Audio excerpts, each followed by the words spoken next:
يا مساء الجمال عليكم. انا ساره ودي حلقه جديده من بودكاست محدش قال لنا كده، بس انا جايه النهارده عشان هقول كلام كتير قوي. هنتكلم عن شويه خرافات نشرها موقع قولي ما هي الطبي عن اسلوب اكلنا واحنا بنعملها كل يوم وفاكرين انها صح مع انها بتضرنا جدا.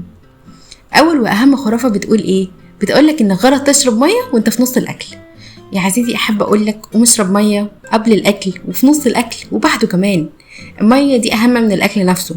الميه دي هي اللي هتخليك تعرف تهضم، وهي اللي هتخلي جسمك يمتص العناصر الغذائيه، وكمان هتمنع الامساك اللي هو تقريبا مشكله عند الناس كلها.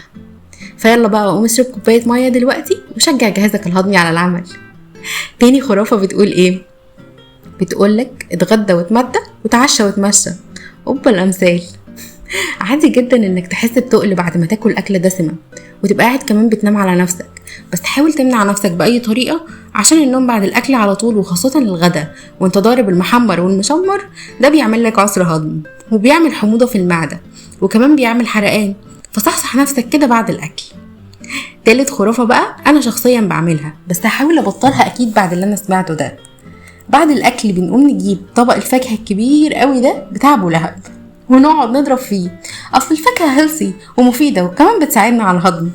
الجديد منه بقى بيقولك ايه؟ بيقولك ان الفاكهه بعد الاكل على طول بتعمل مشاكل في الهضم.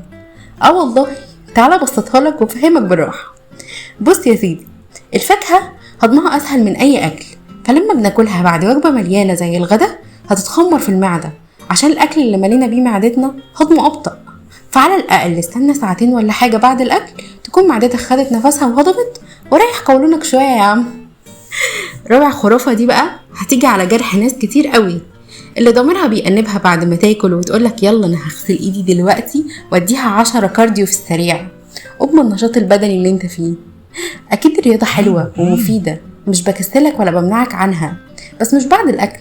لما تتمرن بعد الاكل على طول انت كده بتشد تدفق الدم من جهازك الهضمي وبتخلي معدتك ما تعرفش تهضم، وبالتالي معدتك هتوجعك جدا.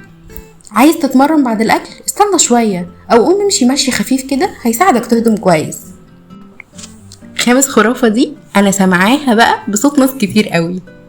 ما تقومي بقى تعملي لنا كوبايتين شاي من ايديك الحلوه دي. طب ما تهدى يا عم شويه، ما تقوم تعمل حاجه، ما تفك كده. والله هعمل لك كوبايه الشاي بس استنى جسمك يمتص الفيتامينات اللي خدتها من الاكل الاول، او خد لك كوبايه اعشاب هتساعد معدتك الغلبانه بعد اللي انت عملته فيها ده. سادس واخر خرافه معانا النهارده هتوجع الاستاذ اللي السيجاره عنده اهم من غسل ايده بعد الاكل. انت فاكر ان السيجاره دي هتسيح الدهون؟ مش هقولك انها ضاره بقى والكلام ده، كفايه اصلا الصور اللي بتيجي على علب السجاير. بس السيجاره بعد الاكل على طول بتعمل ارتجاع، فلو لازمك قوي السيجاره دي حاول تستنى ساعه ولا حاجه. وفي الاخر انا عارفه ان احنا لو قعدنا نتكلم على الغلط اللي احنا بنعمله مع الاكل كل يوم حقيقي مش هنخلص، بس دول اهم شويه خرافات انا حبيت اصححها لكم. وخدوا بالكم ان كل خطوه بتاخدوها عشان تحسن من صحتكم بتخليكم تعيشوا حياه احلى. ومن هنا لحد الحلقه الجايه دمتم مفرفشين وحلوين.